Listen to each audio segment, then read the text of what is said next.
So I said a moment ago that we'd be hearing a little bit more about some of the projects that we're supporting through the Micah Fund. And so Kieran and Kirsty are here on behalf of the Scottish Public Leaders Programme that's run by the Evangelical Alliance. Kieran, I would love to find out a little bit more about it. Kieran, you're sort of in charge of the project, so you can start us off. I don't know whether you knew that, but you are. Yeah, so it's always dangerous to be put in charge of something, isn't it?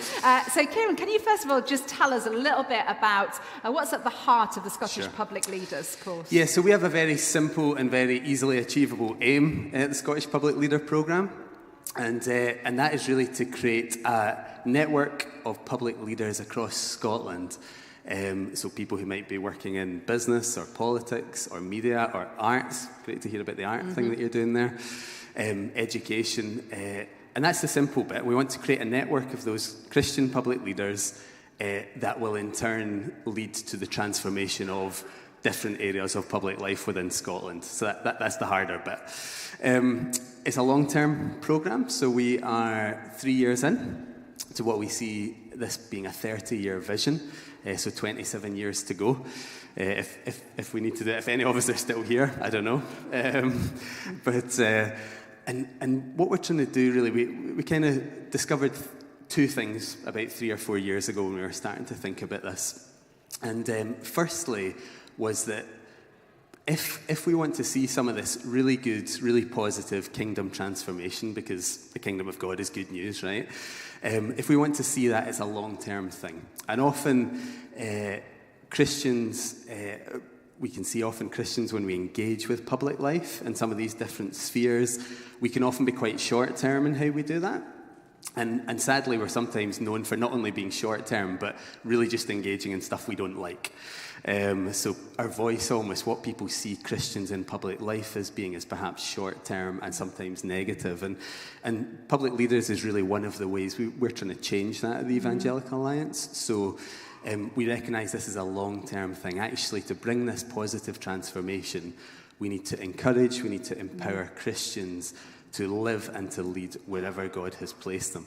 Second thing we realised was that often when we think about leadership development in church world, we think of church leadership development, and that's really good. So we're all glad that Libby and Dave have actually had some training for the jobs that they do, and that's good. We benefit from that, don't we?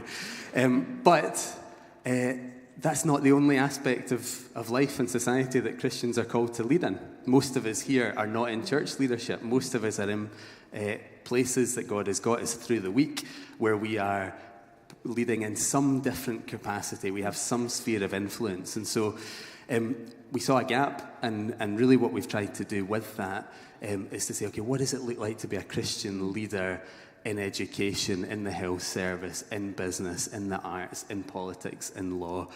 So what we do with the programme, very briefly, is that we get together between 15 and 20 emerging Christian public leaders, so people in all those categories in their 20s and 30s that I've just mentioned.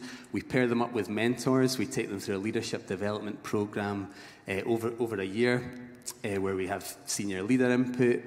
Say, pair them up with mentors. And the third thing really is that we're trying to create this network that actually across Scotland we will see people in all cities, all different spheres, all ages coming together to support each other, to pray for one another, and to see that kingdom transformation come wherever God's put them. Brilliant. Sounds really exciting. And we've got a real-life example of somebody who is on the Scottish Public Leaders course, Kirsty. Lots of you know Kirsty because she's part of our church, and she's usually chasing around a couple of small boys here. That's just her husband. But Kirsty, when you're not here chasing your children, you are in marketing. So what difference has being part of the Scottish Public Leaders made to you? Okay, so a bit of a running joke on the SPL course is that we went on our first weekend away. It was brilliant. The combination of the Bible teaching and hearing from people who are actually in leadership roles at the moment was really inspiring.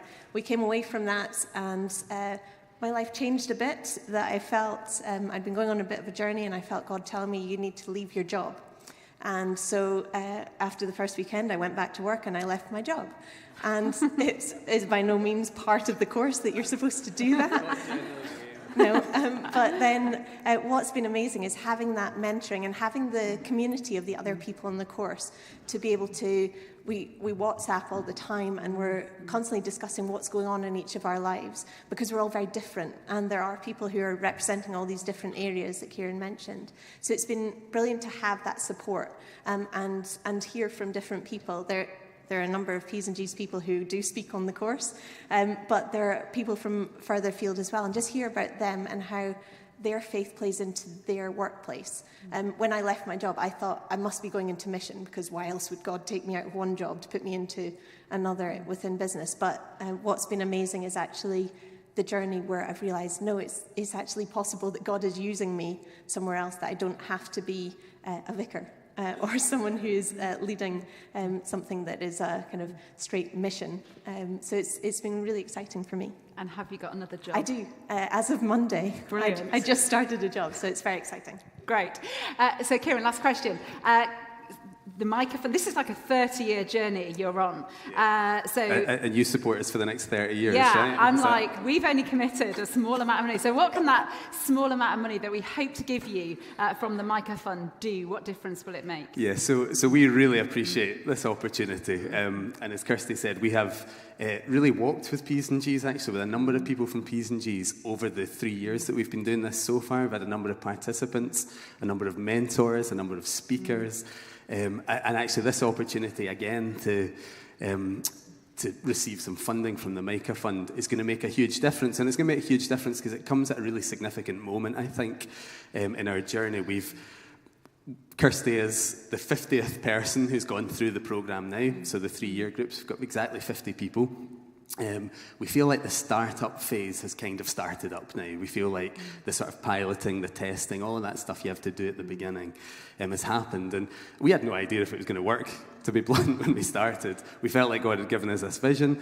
No idea if we would still be, if it would definitely still be there, if it would happen, if people would want to do it, if people would engage with it. But now that that's all happened, we're almost moving into a phase 2 for the next 3 years, and working with some people to help us develop the programme further to take us to the next stage. So Ian Marchant, who some of you will know from P's and G's, is helping us to go through that development plan process. He's one of our regular speakers. And in particular, what the money will get used for from today is to help us develop the network aspect. So we have 50 participants. We also have about another 50 people who have engaged in the programme in some way. Now, these are senior leaders right across Scotland. They're mentors, they're particular supporters, be they church supporters or financial supporters. So there's about 100 people who are in this embryonic network, this public leadership network. And so what we want to do in the next 3 years is to really develop that alongside the core programme. That'll happen in 2 ways. We'll do that by having a number of actual network events that we do where everyone can come together. And we're also looking at local hubs as well. So what does it look like? So we have a number of people from Inverness, a number of people from Stornoway, Aberdeen. What does it look like to do that prayer and support of each other locally, as well as the kind of national stuff? Great. It's really exciting. Do chat to Kieran or Kirsty at the end.